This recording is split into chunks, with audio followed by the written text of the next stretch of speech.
오늘 모든 소원교회 성도들이 또 인터넷으로 이 말씀을 보게 될 모든 분들이 나의 모든 것에 어느 정도가 하나님의 소유고 어느 정도가 내 거냐라는 이 질문에 대해서 오늘 답이 있으시길 바랍니다.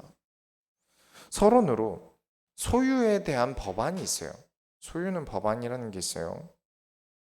세 달 전에, 세 달 전쯤이었던 걸로 기억해요.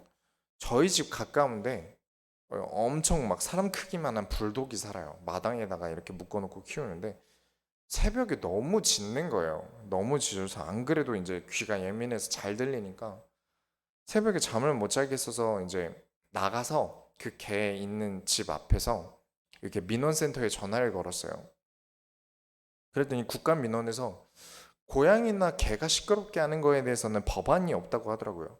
어떻게 할 수 없는 거래요. 그냥 법이 없어서 그냥 참으셔야 된다고 하더라고요. 그래서 이번에는 112에 전화를 했는데 죄송하지만 그냥 참으셔야 합니다. 방법이 없어요. 이러더라고요. 영장 없이 주택에 들어갈 수도 없고 걔는 법으로 어떻게 할 수 있는 게 없대요. 그래서 이게 막 화가 나는데 그 경찰 아저씨가 또 이런 말을 해요.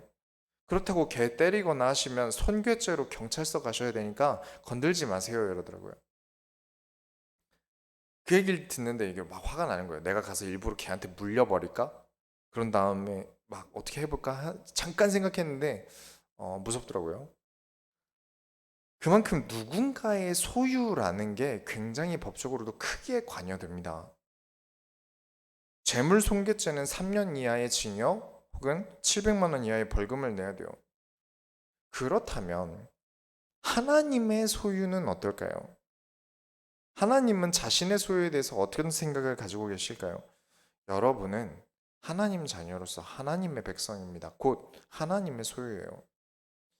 여러분, 하나님의 소유로 산다는 게 얼마나 특권인지 여러분이 아셔야 됩니다. 하나님을 향해 열심을 내는 것이 하나님이 어떻게 생각을 하시는지 오늘 말씀을 통해 보실 거고요. 무조건 하나님의 소유로 살아가는 게 이득이라는 걸 아시길 바랍니다. 하나님의 소유를 떠나서 내 마음대로 신의 뜻대로가 아니라 내 뜻대로 살아간다. 되게 멋있는 말 같지만 살아보면 사실 하나도 멋진 말이 아니에요. 그 이유가 오늘 말씀을 통해 발견되어지길 바랍니다. 본론으로 들어가겠습니다. 이제 아합의 집안에 대한 멸망이 시작됩니다. 열왕기하 9장을 펴보시면 이스라엘 장군 중에 예후라는 장군이 나와요. 그런데 엘리사가 자기 종에게 이 예후라는 사람한테 달려가서 너는 기름을 붓고 왕이 될 거라고 말한 다음에 전력 질주해서 도망가라 라고 이제 지시를 내려요. 그 후에 종이 예후에게 가서 기름을 붓고 빠르게 도망을 가요. 그런데 하나님이 지금 왜 왕을 무너뜨리고 예후를 왕으로 세우려고 할까요? 이유가 있습니다. 9장 7절을 보시면 너는 내 주 아합의 집을 치라. 내가 나의 종 곧 선지자들의 피와 여호와의 종들의 피를 이세벨에게 갚아주리라. 이렇게 하나님은 지금 아합의 집안의 왕과 아직 살아있는 이세벨을 죽이기로 하십니다. 왜냐? 하나님의 소유를 건든 죄를 하나님이 묻기로 하신 거예요. 그래서 결국은 하나님은 작정하신 것을 시작하십니다. 예전에 우리가 말씀을 봤었을 때 아합의 피를 개가 핥아 먹게 만들 것이다. 그리고 이세벨의 살을 개들이 뜯어먹게 하겠다고 하나님 말씀하셨어요. 그리고 이제 그 일을 시작하려고 하시는 거죠. 이 일이 있고 왕의 신하들이 다 예후의 집에 모였어요. 그리고 예후가 왕이 될 것이라는 선지자의 말을 모두가 듣고는 다들 마음에 왕을 갈아치우고 싶은 마음이 있었나 봐요. 예후는 왕이다 소리를 치면서 이제 나팔을 불고 예후를 왕으로 인정을 해버립니다. 지금 이스라엘의 왕은 이제 아람과 전쟁 이후에 부상을 입고 이제 이스라엘로 돌아오는 중이었어요. 그러면 전쟁이 끝난 다음에 돌아오니까 군사들도 지쳤겠죠. 그런데 이제 예후와 이 요람이 만났는데 이 예후가 이런 말을 합니다. 9장 22절에 요람이 예후를 보고 예후야 평안하냐 하니 대답하되 네 어머니 이세벨의 음행과 술수가 이렇게 많으니 어찌 평안이 있으랴 하더라. 나라가 이스라엘 사람도 아닌 이방 사람이 와서는 온갖 우상의 나라 운영까지 자기 마음대로 하고 있고 하나님 편에 있는 사람과 이세벨로 인해서 나라가 평안할 날이 없어요. 하나님 믿는 쪽과 하나님 믿지 않는 쪽에 트러블이 생기면 우리는 보통 어떻게 얘기합니까? 네가 하나님 믿잖아. 네가 교회 다니잖아. 네가 참아야지. 네가 양보해야지. 좀 편하게 가자. 좋은 게 좋은 거 아니냐. 걔 원래 그래. 원래 그러는 거 알잖아. 원래 그런 사람이 계속 일을 이렇게 벌리고 평안을 막는 게 올바른 것입니까? 그게 평안할까요? 이미 그것부터 참 복잡하고 어려워요. 아니 성경에 양보에 대한 미덕이 얼마나 많습니까? 그렇죠. 하나님 자녀로서 양보하라는 말들이 꽤 많아요. 그러면 양보해야죠. 이게 바로 지난주에 설명드린 의도는 안 보고 말만 들어서 기독교인들은 양보가 미덕이 돼버린 거예요. 양보를 하라고 했지 손해를 보라고 하지 않았습니다. 내가 손해를 보면서까지 자꾸 양보를 해요. 그건 올바른 게 아니죠. 어느 정도 선을 위해 참는 일은 있어도요. 악행을 참는 걸 선이라고 말하지 않습니다. 되려 악행을 참는 걸 악이라 그래요. 온 나라가 힘들고 어려운 시기를 지나면서 결국 아합의 집안에 목에 칼이 들어오기 시작하는 걸 보면 얼마나 이스라엘 백성들이 악을 방치했는지 알 수 있습니다. 예후가 이제 활을 쏴요. 왕을 향해서 활을 쏴요. 근데 이 활을 맞고 이제 요람 왕이 죽게 됩니다. 그리고는 이제 이세벨의 집을 찾아가요. 그리고는 성 밖으로 이세벨을 던져버립니다. 그래서 반쯤 죽여버려요. 시신을 찾으려고 했는데 가보니까 또 시신이 없는 거예요. 손과 두개골밖에 찾지 못했습니다. 왜냐? 개들이 다 뜯어갔어요. 그렇게 하나님이 하신 말씀대로 되어버립니다. 우리는 하나님의 소유에 대해서 생각을 해봐야 됩니다. 여러분은 어디까지가 내 것이고 어디까지가 하나님의 것이라고 생각하십니까? 내 생명의 소유주가 하나님이세요. 그리스도의 피값을 주고 우리를 사셨어요. 아합의 집안이 악을 저질렀다? 네, 맞죠. 그게 문제긴 한데 중요한 건 아합의 집이 다 내려놓고 하나님의 소유가 되지 않아서 생긴 문제입니다. 죄도 죄인데 아합은 하나님의 소유가 아니에요. 그걸 거부했어요. 그 집안 자체가 거부해 버렸습니다. 내 것이라면 500원이라고 또 안 뺏기려고 하지 않습니까? 이게 뺏기는 거랑 주는 건 레벨이 달라요. 느낌이 완전 다릅니다. 지금 아합이 죽은 지가 언제입니까? 아합이 죽고 나서 왕이 2번이나 바뀌었어요. 그동안 길게 이 아합의 집안에 기회를 주셨어요. 오랫동안 엘리야 엘리사 보내면서 기회를 그렇게 주셨는데 엘리사가 선지자들을 양성하면서 몇 번이나 하나님의 소유가 될 기회를 이스라엘에 줬는데 지난주에 보았듯 아람 군대가 쳐들어왔을 때도 하나님이 그들의 눈을 멀게 하셔서 이기게 하셨던 걸 보았는데도 여전히 마음을 돌이켜서 아합 왕의 집안 사람들은 하나님의 것이 되지 못했어요. 그게 큰 문제입니다.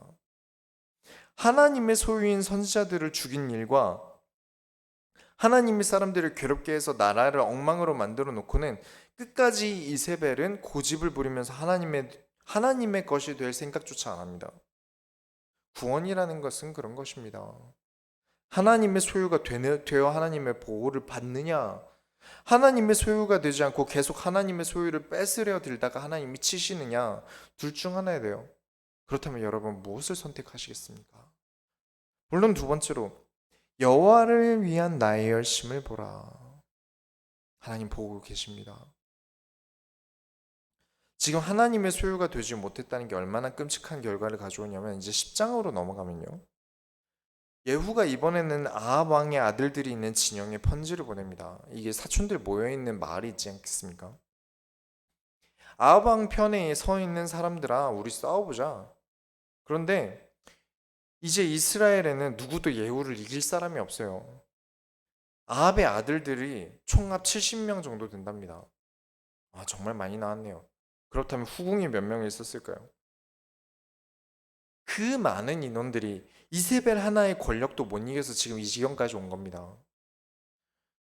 아합의 아들들이 머물던 성읍에는 성읍을 책임지는 장로들, 아들들을 교육시키는 사람들까지 많은 지도자들이 있었는데 이 사람들이 예후를 이길 방법이 없어요. 그래서 항복을 하고 예후의 편에 서기로 합니다. 그래서 그 서신을 받고 예후가 다시 편지를 쓰는데 뭐라고 보내냐면 아합의 가문 사람들의 목을 전부 가져와라. 그렇다면 내가 걷어주겠다. 이 말을 듣고 이 70명의 아합의 자손들의 목을 전부 다 자루에 담아서 예후에게 가져옵니다. 너무 끔찍하지 않습니까? 그러니까 왜 진작 엘리사더러 아버지라고 할 때 하나님을 찾지 않는 걸까요? 정말 많은 시간을 주셨는데도 눈에 보이는 거 따라간다는 게 그래서 무서운 겁니다. 그렇게 위험한 거예요. 예후가 이런 말을 합니다. 10장 10절에 그런즉 이제 너희는 날라 곧 여호와께서 아합의 집에 대하신 하신 말씀은 하나도 땅에 떨어지지 아니하리라. 여호와께서 그의 종 엘리야를 통해 하신 말씀을 이제 이루셨도다 하니라. 이것도 참 끔찍한데 11절을 보면 아합 쪽에 서 있던 사람들까지 전부 학살을 합니다. 그 다음에는 북이스라엘과 남유다가 연합이 되어 있었죠. 서로 왕족끼리 사돈 맺어가면서 잘 지내왔어요. 근데 예후는 왕족이 아니죠. 예후가 남유다, 북이스라엘이 아니라 남유다 왕족들 중에 북이스라엘로 화친하여 가던 사람들까지 13절, 14절을 보면 남유다 사람 40명까지 싹 죽여버립니다. 그리고는 군사를 이끌고 이런 말을 합니다. 엄청 많이 쓰이는 성경 구절 중 하나예요. 그게 뭐냐면 16절입니다. 10장 16절은 굉장히 유명한 구절이에요. 이르되 나와 함께 가서 여호와를 위한 나의 열심을 보라 하고 이에 자기 병거를 태우고 여호와를 위한 나의 열심을 보라 이 말을 한 다음에 무슨 일을 하냐면 소문을 냅니다. 10장 18절을 보면 아합의 집 사람들은 바알을 조금 섬겼는데 예후는 바알을 많이 섬긴다라는 소문을 냅니다. 그리고 20절에 보면 이제 바알을 위한 대회를 열자. 우리가 보통 집회가 크면 대회라고 하지 않습니까? 뭐 선교사 대회, 청년 대회 그런 식으로 열듯이 바알 신을 섬기는 사람들을 위한 대회를 엽니다. 그리고는 그 대회에는 여호와의 종은 하나도 출입하지 못하게 지시를 해요. 그 얘기까지 들으면 한번 상상해 보세요. 여러분이 이 당시 이스라엘 사람이라고 한번 상상을 해보시기 바랍니다. 와 여호와의 나의 열심이라더니 지금 바알 집회를 이렇게 전국적으로 성대하게 열고 여호와의 사람은 끼지도 못하게 하고 완전 이제 이스라엘에서는 여호와가 찬밥 신세네. 예후가 그렇게 무섭게 피바람을 불고 다니던데 이제 여호와 섬기는 사람들도 이제 다 죽게 생겼네. 그런 상황처럼 보이게 돼 버렸어요. 거기다가 22절을 보면 바알을 섬기는 사람들을 위한 예복을 따로 만들어서 준비합니다. 와, 이제 단체복까지 맞췄어요. 이제 큰 꿈을 가지겠죠. 바알 섬기는 사람들은 우리가 이 나라에서 더 잘 되겠다. 이 생각을 갖추겠죠. 근데 반전이 생깁니다. 이 바알 선지자들이 번제를 하러 간 사이에 80명의 군사들을 밖에서 대기시킵니다. 25절부터 27절이 좀 긴데 읽겠습니다. 10장 25절부터 27절.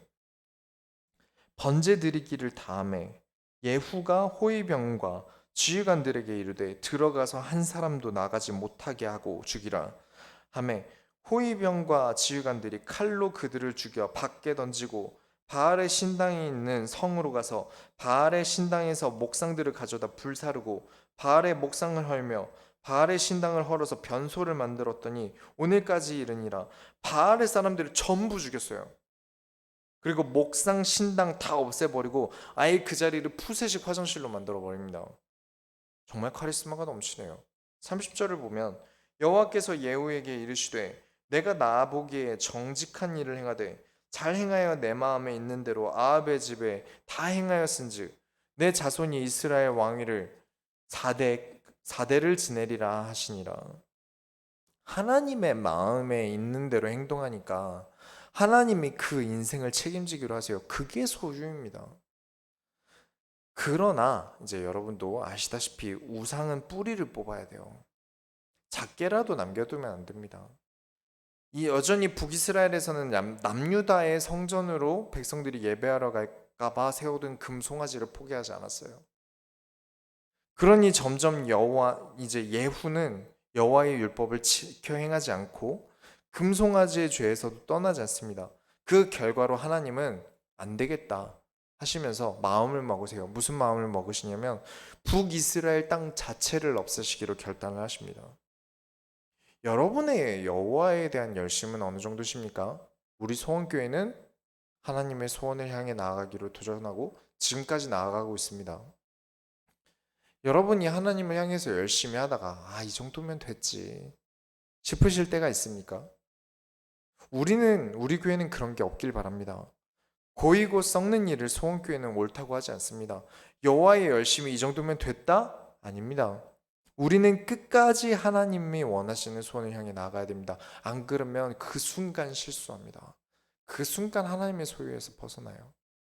물론 세 번째로 안식일을 거룩하게 지키라. 안식일은 나의 것이라 하셨습니다. 하나님이. 그 안식일을 어떻게 거룩하게 지켜야 할까요? 여러분, 주일을 거룩하게 지키고 계십니까?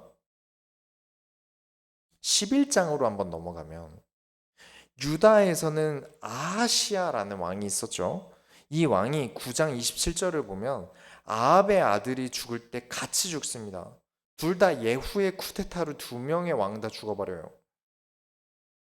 그래서 아하시아의 어머니가 이달랴라는 사람인데 이 사람이 아주 독한 분 딸이에요. 이세벨의 딸입니다. 이 사람이 보통 여자가 아닌 게 무슨 일을 하냐면 아하시아가 죽은 걸 보고요. 갑자기 유다의 왕의 자손들을 전부 숙청해 버립니다. 왕자들 왕족들을 전부 죽여버려요. 그러면 그 중에는 자기 자식이나 자기 손주들이 있겠죠. 그쵸? 근데 자기 자식도 죽여버리고요. 자기 손자들도 죽여버립니다. 독하죠. 자식들, 자기 손자들 다 죽이고 자기가 왕이 돼버립니다. 어마어마한 사람이에요. 다행히 그 왕족들 중에 요하스라고 갓 태어난 갓난아기가 있었는데 이걸 이달랴의 그러니까 그 고모가 이 요하스의 고모가 데리고 피신을 시켜요. 그리고 왕궁에서 몰래 키우죠. 11장 3절을 보면 이제 이달랴가 6년 동안 나라를 통치합니다.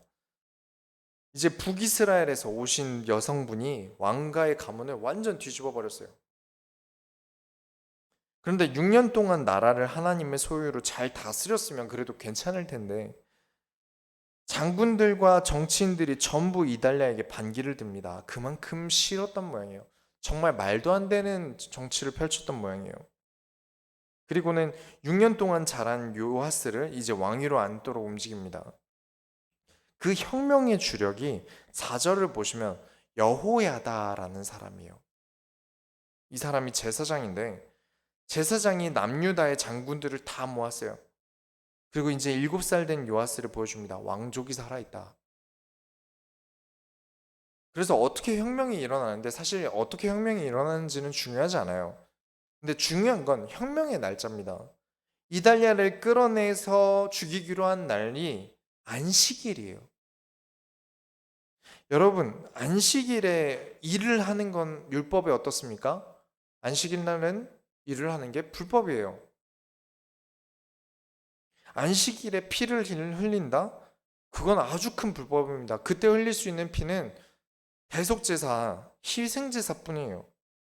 그렇다면 제사장이 심지어 일개의 사람도 아니고 안식일을 지켜야 되는 막중한 의무를 가지고 있는 제사장이 지금 피를 흘리자고 하는 겁니다. 쿠데타를 일으키자는 거예요. 아주 잘못됐죠. 그러면 안 되는데 왜 이렇게 됐을까요? 우리가 지난주 강단을 한번 떠올려 봅시다. 눈에 보이는 것은 중요하지 않고요. 우리는 과정과 결과보다 더욱 중요한 게 무엇이었죠? 하나님의 의도가 더 중요하다고 말씀드렸습니다. 과정도 하나님의 의도한 바고 결과도 하나님의 의도한 바입니다. 그렇다면 우리는 의도를 깨닫는 게 아주 중요하죠. 안식일은 하나님을 기억하고 오실 그리스도를 기억하는 날입니다. 그리고 하나님과 언약을 맺어 하나님의 백성이 되는 언약의 날이에요. 그래서 안식일인 겁니다. 그런데 악한 여왕이 이따 설명을 드리겠지만 나라의 우상을 가져다 놓고 자기 자식 손자들도 멸절시키고 왕권을 가지고 나라를 마음대로 흔들고 있는 것을 하나님의 날인 안식일에 그대로 두는 게 하나님이 기뻐하시는 일일까요? 하나님이 싫어하는 일을 치우는 게 안식일에 필요한 일일까요? 쿠데타로 인해 이달리아 왕비는 죽게 되고 여호와다는 유다의 종교개혁을 일으킵니다. 11장 17절에 여호야다가 왕과 백성에게 여호와의 언약을 맺어 여호와의 백성이 되게 하고 왕과 백성 사이에도 언약을 세우게 하며 시작부터 너무 좋아요. 안식일엔 이런 일이 일어나야죠. 이게 안식일에 걸맞는 일 아닙니까? 18절에 온 백성이 바알의 신당으로 가서 그 신당을 허물고 그 제단과 우상들을 철저히 깨뜨리고 그 제단 앞에서 바알의 제사장 mat단을 죽이니라. 제사장이 관리들을 세워 여호와의 성전을 수직하게 하고 그냥 한두 개 깨뜨린 게 아니라 철저히 깨뜨리고 신당을 허뭅니다. 네, 안식일은 그런 날이어야 합니다. 주일은 그런 날이어야 돼요. 내가 말씀드릴 때 방해가 되는 요소들이 있다면 그걸 처분하는 게 올바른 일이지, 내비둬, 좋은 게 좋은 거라고. 우리 평화롭게 가자. 힘들게 가지 말자. 그게 옳습니까? 회사에서 시키는 일만 하면 그냥 직원이에요. 회사를 기쁘게 하는 사람은 우수 직원입니다. 예전에 천안함이랑 연평도 폭격이 막 터지지 않았습니까? 이후에 북한이 이제 김정일이 죽었을 때 이때 전역을 해야 되는데 이 나라를 지키겠다고 전역을 미룬 병사들이 한 두세 명 있었어요. 이 사람들을 눈여겨보다가 전역하자마자 LG랑 삼성에서 다 데려옵니다. 뭐 스펙 같은 거 안 보고 바로 취업시켜버려요. 횡재죠. 여러분이 하나님이면 안식일에 내가 정한 법도를 안 지켰다고 뭐라 하시겠습니까? 아니면 우상을 꺾고 나라를 하나님과 멀어지게 만드는 죄를 심판하는 걸 좋아하시겠습니까? 이걸 잘 생각하셔야 돼요. 당연히 하나님의 마음을 보고 일하는 게 훨씬 기쁘겠죠. 이게 진짜 안식일을 거룩하게 하는 것 아니겠습니까? 계속 내버려 두고 더럽혀지는 것을 좋은 게 좋은 거지. 복음은 살리는 거니까 냅두자. 하나님이 하실 거야. 왜 우리가 그걸 신경 써? 하나님이 하실 일인데. 저 사람의 죄를 하나님 모르셔? 하나님 알 거 아니야. 그럼 하나님 하실 일이지 그게 네가 할 일이야? 완전 비성경적인 말입니다. 정말 잘못된 말이에요.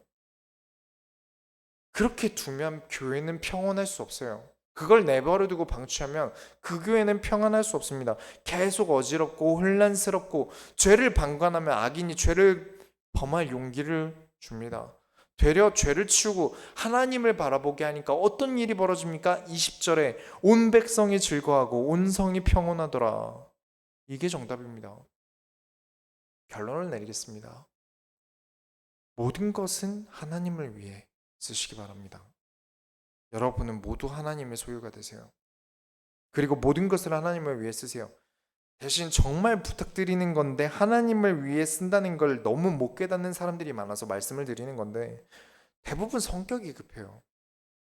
하나님을 위한다는 걸 이해를 못해서 어떻게 행동하냐면 나는 결단하겠어. 우리 아들 대학 등록금을 전부 교회에다가 헌금으로 드리겠어. 이런 거 제발. 그러라는 꼭 말씀을 드리는 게 아닙니다. 하나님이 원하시는 거를 따지셔야 돼요. 제가 만약에 메가커피나 백다방 사장님이랑 친해져서 스타벅스 기프티콘을 선물로 주면 그걸 받는 사람이 뭐라고 생각하겠습니까? 아, 내 커피가 스타벅스보다 맛없다고 티내는 건가? 오해를 하겠죠. 선물이라는 건 그 사람이 받아들일 것까지 생각하고 줘야 되는 게 맞지 않습니까? 내가 성급하게 막 집이고 땅이고 하나님께 바치는 게 올바른 겁니까? 가장 중요한 거, 하나님을 위해 쓴다는 것에 대한 가장 우선적인 의미는요, 성물의 의미예요. 무엇이냐? 거룩하게 드린다는 게 중요한 거예요.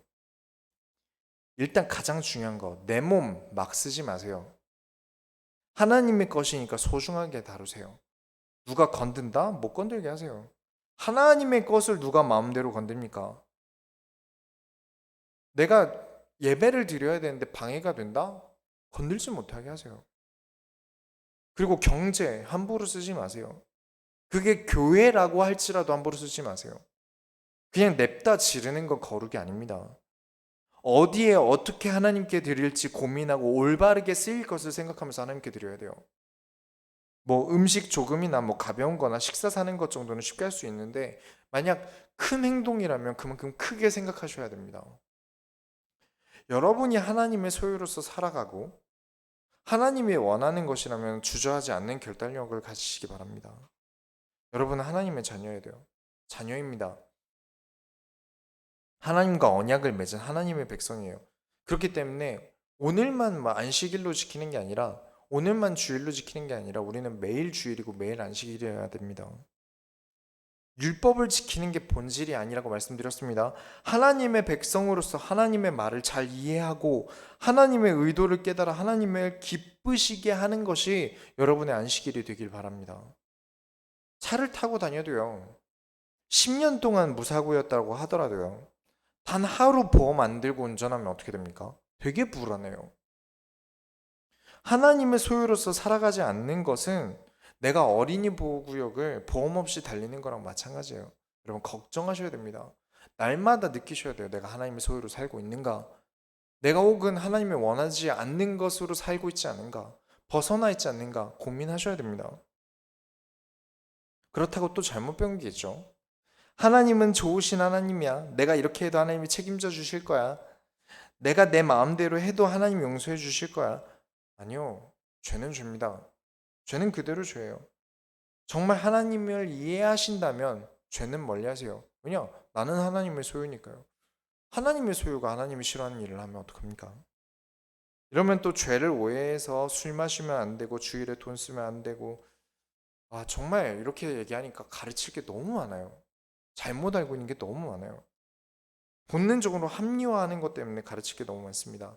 어찌됐든 우리 소원교회의 본질은 하나님이 어떤 소원을 가지고 계시는가, 나는 그 소원을 어떻게 이룰 것인가 했습니다. 사실 이 고민만 해도 우리는 죄를 멀리하게 되어 있어요.